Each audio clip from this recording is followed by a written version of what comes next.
Welcome back to the channel and welcome back to another quick pick prediction video. In this video, I'll be predicting the welterweight bout between Danny Barlow versus Nikolay Veretennikov. And how do I feel about this one right here is I'm going average confidence, Danny Barlow to beat Nikolay Veretennikov. And it's a good average. It's not like a low average, not a medium average. This is average that could be borderline high, but I do have my reasons not to go high here with Barlow over Veretennikov. Veretennikov is a very solid fighter, especially in the stylistic matchup. I can see Danny Barlow was like this D1 wrestler, that had pretty good power in his hands. Or I don't know, D1 wrestler who had a good transition to BJJ. I'm like, oh yeah, he gonna beat Veretennikov pretty easily. I'll go highlight. Something like that. But Veretennikov is primarily a striker, largely a striker. He's a striker. That's what he is. He's a striker. Barlow's a striker.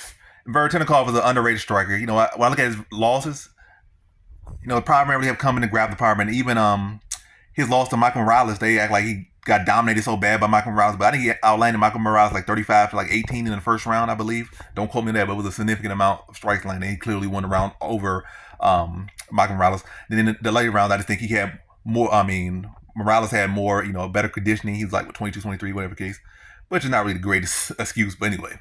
But also the fact that he mixed in the grappling as well. So that's what it wasn't just that he just outstruck him for 3 rounds. He got struck by Veretennikov. That's what happened to Morales. He got struck by Veretennikov, and then he grappled, and then the third round he just slightly outstriked him. So much they track like Veretennikov got washed in that fight. He held a good account for himself. He clearly lost, but he held a good account for himself. And it wasn't just a loss purely to this strike. And it was a strike. It was grappling was a very big factor in that loss. And I haven't really seen that grappling angle from Barlow, so I see a striking matchup. But what I will say is, I feel like Danny Barlow is faster, more athletic. I think he's the more technical striker. And I think he, which is probably more important than anything, I feel like he has, also he's a younger fighter. And also on top of that, I feel he can push a pace longer. I feel like Veretennikov, he has had some second round and third round stoppages, but I think it's typically in fights where he's already been ahead in, not typically fights that are very competitive. And I haven't really seen Barlow either in really competitive fights. Yeah, he's still very young to his career. He's still at this point where they're, giving him opponents he should beat and dominate, stop. But yeah, I think Veretennikov will show a good account for himself. Keep the fight pretty close early, but I think Barlow will be able to push longer. And I think he'll be able to break Veretennikov down. I don't like how Veretennikov reacts when people start to really put the pressure on him and he starts to get hurt. I feel like he kind of wilts and it shows in his posture and his reaction and also in his track record.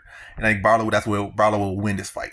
I think he's going to stand Veretennikov, and I think he stops him in the third round via TKO. So in this one, I got Danny Barlow via third round TKO.